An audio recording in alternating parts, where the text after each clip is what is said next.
Kia noho tonu ki te tai toke rau, ko Waitohu Kirimana, te kōmihana o ngā reo take o kānata, ki te reurirangi o te hiku o te ika, kia kotahi ai te kōkiri, e ora mai anō ai ngā reo take nei. Kai taia, a Harata Brown, e tatari mai ana kai tōna taha, te tāhuhu rangapū o te reurirangi o tira, tētahi e whakamahi ana i ngā hangarau o te wā ki te whakaora reo, a Peter Lucas Jones, kei a kōrua te wā. Tēnā koutou e mātakitaki mai nā kei taku taha i tēnei wā, ko tēnei o ngā rangatira, te tumu o te Heku Media, he kaitiaki hoki koe kei runga i te puari o whakaata Māori, te whakaruruhau o ngā reo irirangi Māori anō hoki ne.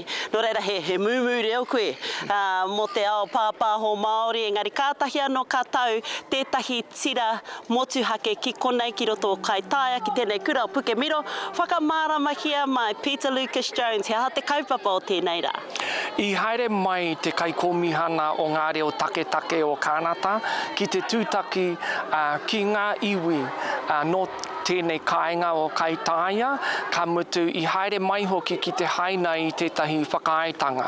He whakaaetanga a whanaungatanga nei, ka tūturu i te whanaungatanga i Wainganui a mātou o te reo irirangi o te hiko o te ika, me tana tari, ara te tari o te kaikomihana o ngā reo take o kānata. Ko Dr. Ronald Ignace tana ingoa, ka mutu he kaumātua e tino matatau ana ki tōna ake reo, e hiahia ana ia ki te kōrero mō ngā mahi whakaako i te rorohiko, ki ngā reo take, e hiahia ana ia kia whai wāhi ia ki te kōrero ki ngā kaimahi o te reo irirangi o te hiko o te ika, mō ngā mahi kua ha paingia, hei oranga mo te reo i te artificial intelligence.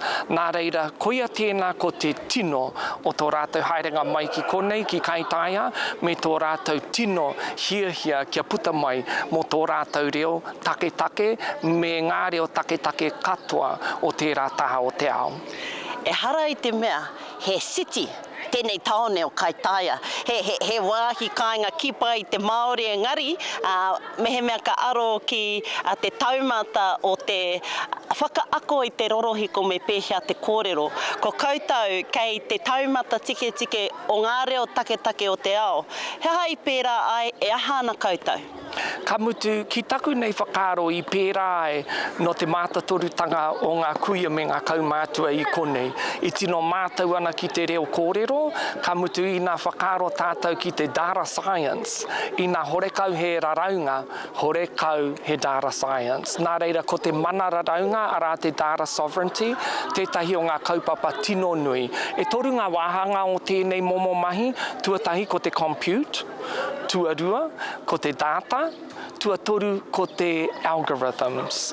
Nā reira, ko ēnā mea e toru, ngā mea ka whakamahia.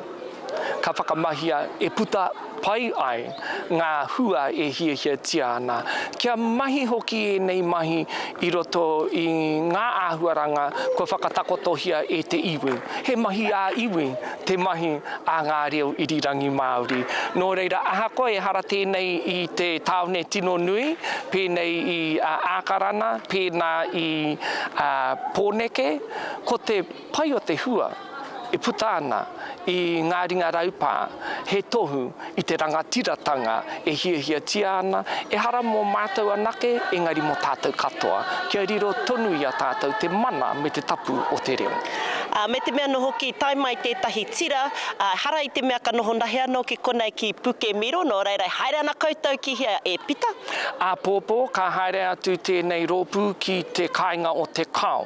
Nā te mea he rereke te kura a iwi, he rereke anō tō te kura kaupapa, he mana āhua ake anō tō tēnā kura.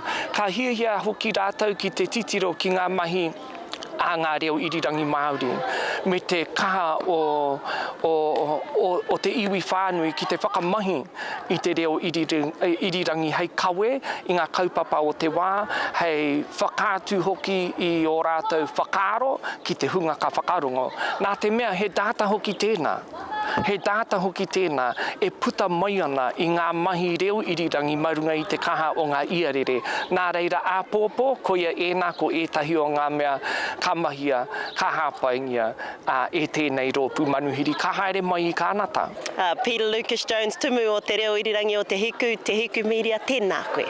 Tēnā koe harata.